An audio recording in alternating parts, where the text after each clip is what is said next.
अस्सलाम वालेकुम viewers, we are back in another vlog. तो वक्त मौजूद हूँ सऊदीया के दारुल हुकूमत रियाद में। तो तकरीबन मुझे एक मंथ हो गया है यहाँ पे। तो मैं एक चीज़ जो है मैंने बहुत ज़्यादा नोट की है यहाँ पे, जो कि मेरा फ़र्ज़ बनता है अभी आप लोगों के साथ शेयर करूँ, ताकि अगर आप लोग भी सऊदीया आना चाहें तो इस चीज़ पे आपने सबसे ज़्यादा जो है वो फोकस करना है। बहुत सारे ऐसे इंडियन और पाकिस्तानी भाई देखे हैं जो कि विज़िट वीज़ा लेके आते हैं या आज़ाद वीज़े पे आके और यहाँ पे ना उन्होंने रोना स्टार्ट किया होता है। क्यों किया होता है, इसकी एक बहुत बड़ी वजह है। सबसे पहले तो आप आज़ाद वीज़े पे आ जाते हैं। आज़ाद वीज़ा जो है वो आपको हर जितने भी एक्सपेंस हैं यहाँ पे वो आप सब लोगों ने खुद अरेंज करने होते हैं। मैं आज आप लोगों को आज़ाद वीज़े के नुकसानात भी बताऊंगा और उसके फ़ायदे जो हैं वो भी बताऊंगा।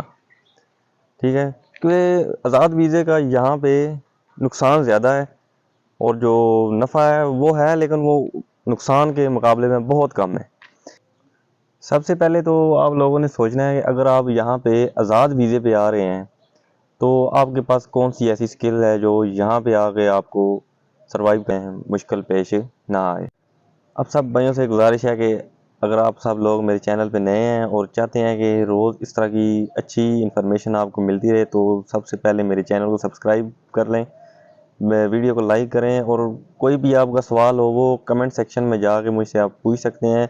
जितना हो सका मैं आप सब लोगों की हेल्प करने के लिए तैयार हूँ। आज़ाद वीज़े के जो नुकसान हैं, वो नुकसान तो मैं नहीं कहूँगा, लेकिन ये है कि उसके जो अरेंजमेंट है वो करनी जो है यहाँ पे बहुत मुश्किल होती है। क्योंकि आज़ाद वीज़े पे आपने हाउस का रेंट, मेडिकल, उसके बाद अपना फूड, ट्रांसपोर्ट, मतलब जितना भी खर्चा होता है वो बंदे के खुद पे डिपेंड होता है कि वो किस तरह मैनेज करता है।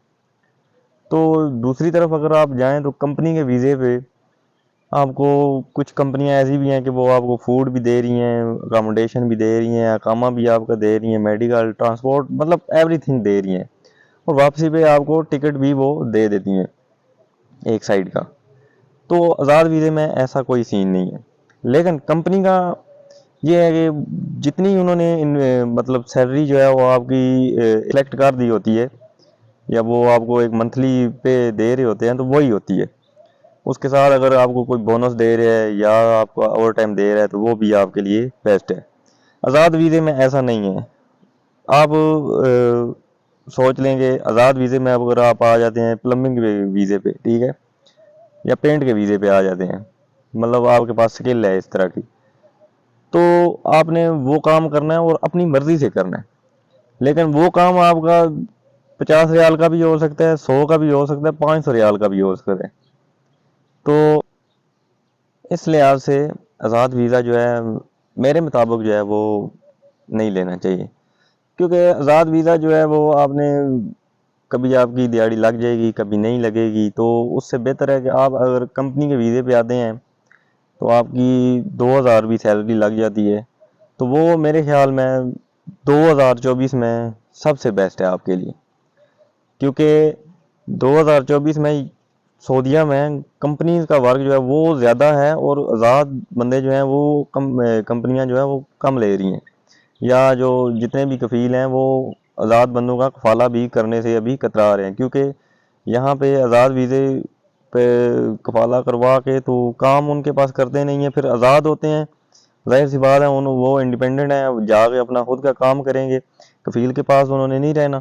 तो इस वजह से जो सऊदी कफ़ील हैं या पाकिस्तानी कफ़ील इधर बने हुए हैं, मतलब बने हुए तो कम ही होते हैं, क्योंकि यहाँ पे आपको आगे पता चलेगा कि कफ़ील जो है वो कफाला करने वाला सिर्फ और सिर्फ सऊदी है और कोई नहीं है। ये एक अपना वो क्या कहते हैं कि पाकिस्तान में मंजन बेचने वाली बात है कि पाकिस्तानी कफ़ील है या सूडानी कफ़ील है। कफाला करने वाला यहाँ पे सिर्फ और सिर्फ सऊदीया का ही हो सकता है, वो भी अमीर है होगा या सऊदी नेशनैलिटी होल्डर होगा वो होगा। अगर आप कह लें कि पाकिस्तानी होगा तो वो बहुत ही वो ना मानने वाली बात है। हाँ, अगर आप मान जाते हैं किसी की बातों में आके तो वो आप पे डिपेंड करता है। अदरवाइज यहाँ पे जो कफाले वाला सिस्टम है वो बहुत ही ज़्यादा जो है वो टफ है। सऊदीया में आने के लिए सबसे जो पहला काम करना है आपने, जो मतलब पहले 3 मंथ हो गए आपके या 2 मंथ या 1 मंथ, जितना मतलब बनने का जहन काम करता है उसके हिसाब से कि सबसे पहले यहाँ पे आके आपने लैंग्वेज सीखनी है, अरबी किस तरह बोली जाएगी।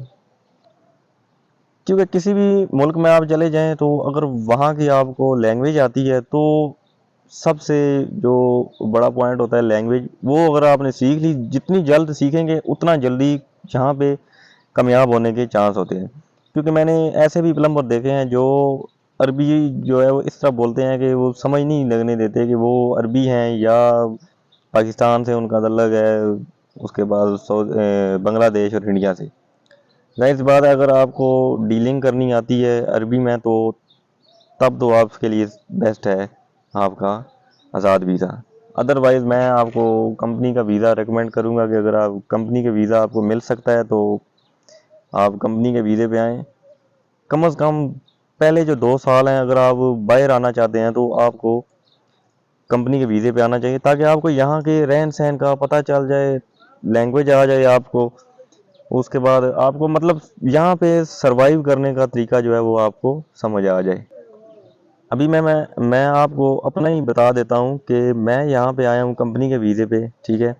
तो मेरा जो काम होगा एज ए सेल्समैन सबका कहरबा, ये सबका कहरबा होता है सेंट्री स्टोर कह लें आप, ठीक है, हार्डवेयर का स्टोर कह लें या प्लम्बिंग का सामान जहाँ से मिलता है उस वो वाला स्टोर कह लें। हम तो पाकिस्तान में या इंडिया में यही कहेंगे कि हार्डवेयर स्टोर, लेकिन यहाँ पे आके वो कहरबा सबका या सबका कहरबा बन जाता है।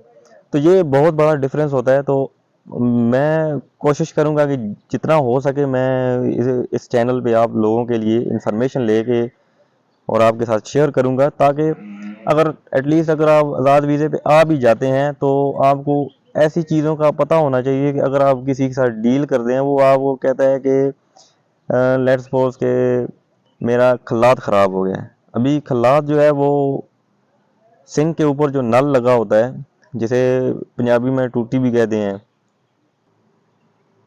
मैं आप सब लोगों के लिए मतलब जितनी भी चीज़ें होगी हार्डवेयर के रिलेटेड, क्योंकि जो आज़ाद वीज़े पे आएगा या तो वो पेंट के वीज़े पे ही आ सकता है या कोई मजदूरी के या ये प्लम्बिंग के या इलेक्ट्रिशियन के। तो मैं आप सब लोगों के लिए ऐसी इन्फॉर्मेटिव वीडियोस बनाऊंगा कि आपको सामान की जो है वो जान पहचान होनी चाहिए। जो भी सामान आपके प्लम्बिंग के रिलेटेड है, इलेक्ट्रिशियन के रिलेटेड है, ये मजदूरी तो थोड़ा बहुत ही है, लेकिन उसके रिलेटेड भी अगर कोई आपका सवाल होगा तो वो भी मैं आपके लिए हल करने के लिए मौजूद हूँ। तो उम्मीद है कि ये वीडियो आपको अच्छी लगी होगी। अगर वीडियो अच्छी लगी है तो वीडियो को लाइक करना मत भूलिएगा। चैनल को सब्सक्राइब कर लें अगर नए हैं तो, अगर पुराने हैं तो आप सब लोगों के लिए दुआ है कि आप लोग जल्द कामयाब हों। तो मिलते हैं अगली वीडियो में। अल्लाह ने निगहबान।